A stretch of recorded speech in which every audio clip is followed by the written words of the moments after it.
Hello, my name is Adrian, and today I'm going to show you how to replace the chain on your bike. Some of the reasons you want to do this is you want to extend the life of your gears and your entire drivetrain, of course. Also, you want to be safe. Some things you need to replace your chain are a chain checker, a chain tensioner, missing link pliers, a chain tool, a new missing link and a new chain, and a rag chain lube and a brush.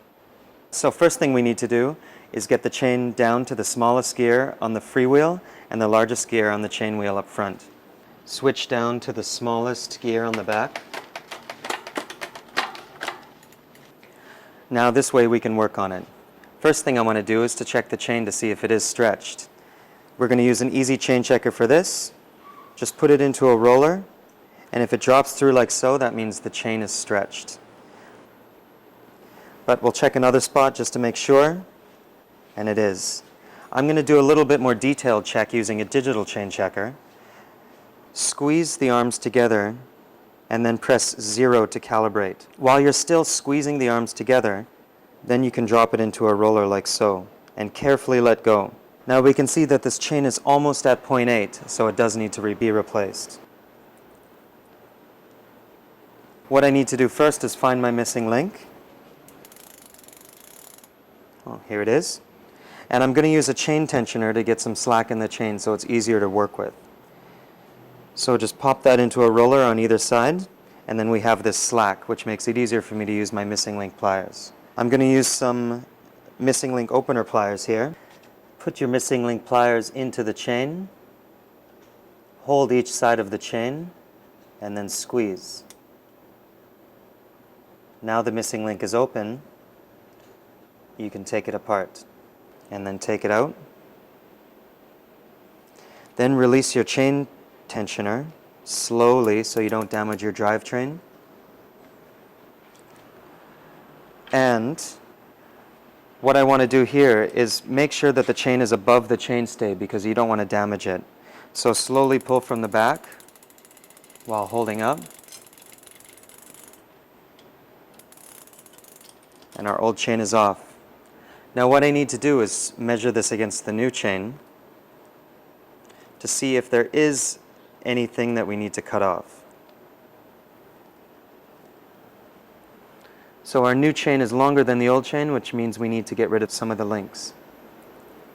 Now that I've measured my old chain against my new chain, I can cut the new chain with a chain tool like this. The first thing you want to do is clear the handle from the cradle.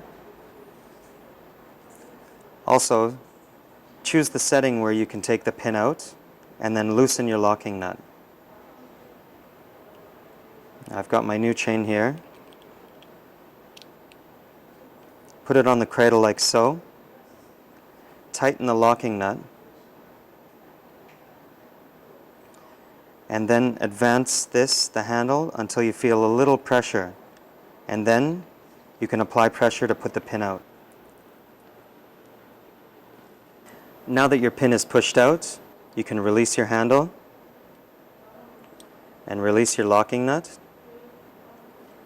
and then carefully take the chain out.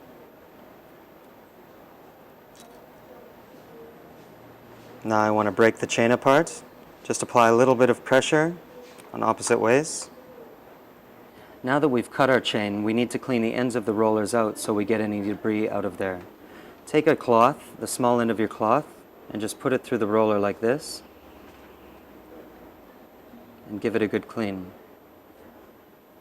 Now add a little bit of oil for some lubrication, and we can put this chain on the bike. The first thing you need to do here, the easiest way, take your derailleur and just pop it up backwards, and then you can just drop your chain straight in like so. Get some slack on this side, bring it up, and then put it around the smallest cog of your freewheel. Slowly pull it over that, and you can apply it, put it on your front chain wheel, and then pull it through. Now you can see that I've left a little bit of slack here, so that'll give us enough room to pull it together. Always use a new missing link with your new chain for safety.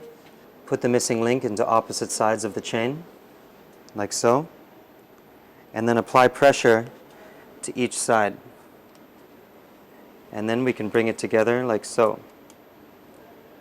Now make sure not to close your missing link because we're going to do that with pliers to make it more safe. We have our closing pliers here. Put it into opposite sides of the missing link. Hold the missing link and squeeze. And you'll hear the click and you know it's closed. But give it a good shake just to make sure. Another way to close the missing link is to apply pedal power.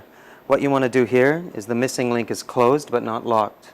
Hold the rear wheel and apply pressure to the pedal. And there we go. It's closed. Make sure for safety. Now that we've taken the bike from the stand, I'll show you another way to close the missing link using pedal power. Hold each side of the missing link, and then we're just going to give it a little force to close it. You can see that the missing link is closed, and check it for safety. And now you're ready to hit the road. I hope you enjoyed watching this, and I really hope you try it home. Thank you.